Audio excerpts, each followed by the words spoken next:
Окупаційний мировий суд Київського району Сімферополя почав розгляд адміністративної справи проти Бекіра Мамута. Головному редактору газети «Херем» закидають зловживання свободою слова за публікацію доповіді генерального секретаря ООН, де згадувався Меджліс. Представницький орган кримсько-татарського народу окупанти заборонили ще в 2016 році. На закритому засіданні окупаційний суд заслухав від Бекіра Мамута позицію редакції та оголосив перерву до 20 квітня.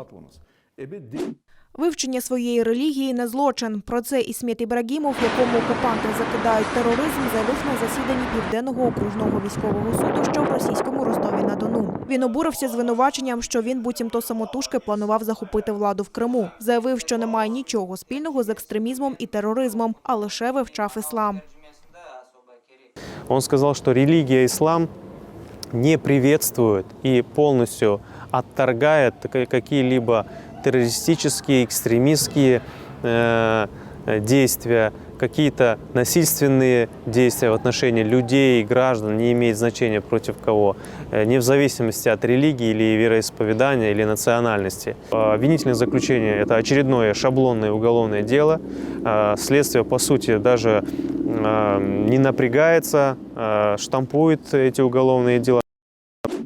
Вироків за небажання служити в армії загарбника побільшало. Про це заявляють аналітики Кримської правозахисної групи. Так, в березні окупаційні суди Криму винесли ще 7 присудів. Рік тому окупаційні суди в Криму розглядали по 3-4 справи щомісяця проти відказників. Наразі вже не менше 10 щомісяця. Однією з причин зростання кількості судових вердиктів правозахисники бачать ковідну епідемію. Через епідеміологічні обмеження в Сполученні юнаки або ігнорують виклики до воєнкоматів окупантів, або не можуть взагалі втекти з півострова. Отже, їх легко застати вдома. А за законодавством окупантів особисте вручення повістки повторно є приводом для карної справи і позову до суду. Відтак, на сьогодні вже засуджено 186 юнаків. Кожному з них призначено штрафи від 5 до 80 тисяч рублів. Ще 15 справ на розгляді. Как призыв, так и уголовное преследование жителей Крыма за уклонение от службы является составной военного преступления и, соответственно, попадает под юрисдикцию Международного уголовного суда. Лица, которые проводят призыв, которые верхушка как минимум попадает под то, что их в дальнейшем, я надеюсь, привлекут все-таки на скамью подсудимых в Гааге, а все остальные участники попадают под действия наших украинских правоохранительных органов, которые рассматривают это как, опять же, нарушение метода ведения войны. И в данном случае под это может попасть лица, которые непосредственно принимают участие. Это члены комиссии, военные комиссары на местах, лица, судьи, которые выносят решения, опять же, они могут попасть под эту статью, но это с точки зрения Украины. Кремлівські маріонетки знову погрожують Україні. Цього разу голова окупаційного кримського парламенту Володимир Константінов пригрозив відповідальністю за водну та енергетичну блокаду загарбаного півострова. Припинення водопостачання, підрив ЛЕП біля адмінмежі, блокування товарообігу та залізниці назвав агресією проти Криму. Раніше Константінов назвав винними в блокаді лідера кримсько-татарського народу Мустафу Джемілєва, голову Меджлісу Рефата Чубарова та лідера руху «Сила права» Андрія Санченка. Нарахував збитки у 1,5 трильйона рублів та пообіцяв позиватися, ймовірно, до власних окупаційних судів. Втім, відповідно до міжнародного права, всю відповідальність за окуповану територію несе саме країна-агресор. Порушення культурних прав кримських татар та українців, переслідування за віру та нищення культурних пам'яток. Країни-члени ЮНЕСКО обговорили становище в окупованому Криму. Заступниця міністра закордонних справ України Еміне Джепар розповіла про обмеження свободи слова на півострові, придушення незалежних медіа, переслідування журналістів та плюндрування окупаційною владою культурного набутку. Запросила ЮНЕСКО приєднатися до Кримської платформи, а держави-члени виступили зі спільною заявою.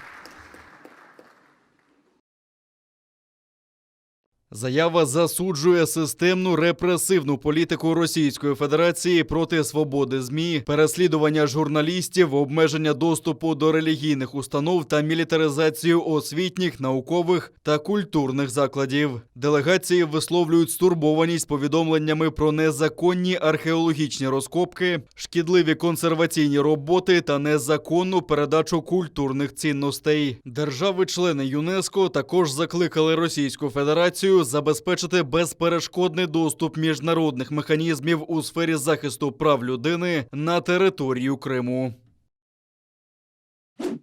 У Франції закриють дитячі садки та школи, а також обмежать пересування по містам. Країна вводить локдаун на 4 тижні. За словами президента Еммануеля Макрона, попередні заходи не призвели до бажаного результату через сплеск британського штаму вірусу. Число померлих від COVID-19 наближається до 100 тисяч, а процес вакцинації йде повільніше, ніж передбачалося. Першу дозу вакцини отримало лише 12% населення країни, заявив Макрон. Вірус заразніший і смертоносніший. У реанімаційних відділеннях знаходяться люди віком 60 і 50 років і навіть молодші. Не забувайте, 44% пацієнтів у відділеннях інтенсивної терапії – це люди молодші 65 років. В Італії усіх медиків зобов'язали вакцинуватися від коронавірусу, інакше їм загрожує звільнення. Таке рішення ухвалив уряд країни. За словами прем'єра-міністра Маріо Драгі, є випадки, коли лікарі, які відмовилися робити щеплення, потім заражаються коронавірусом і заражають інших людей. Документ також запроваджує правовий захист для тих, хто робить щеплення. У разі дотримання всіх необхідних правил медики звільнені від відповідальності за виникнення можливих побічних реакцій.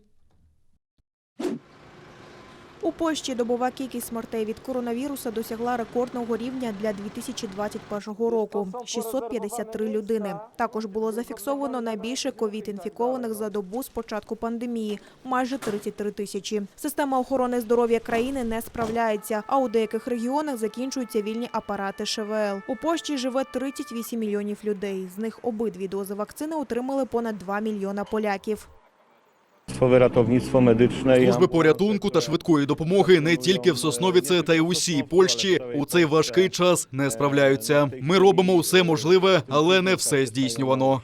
Велика Британія ділитиметься вакцинами тільки після того, як щепить все своє доросле населення. В країні вже понад 30 мільйонів людей отримали свої перші щеплення проти коронавірусу. Щонайменше одну дозу вакцини отримала половина дорослого населення. На цьому тлі в Лондоні вперше за 6 місяців не зареєстрували жодної смерті від COVID-19. Міністр бізнесу Квазі Квартах заявив, що Британія співпрацює з європейськими країнами, намагаючись забезпечити вакцинацію і їх населення, і що це не конкурентна ситуація.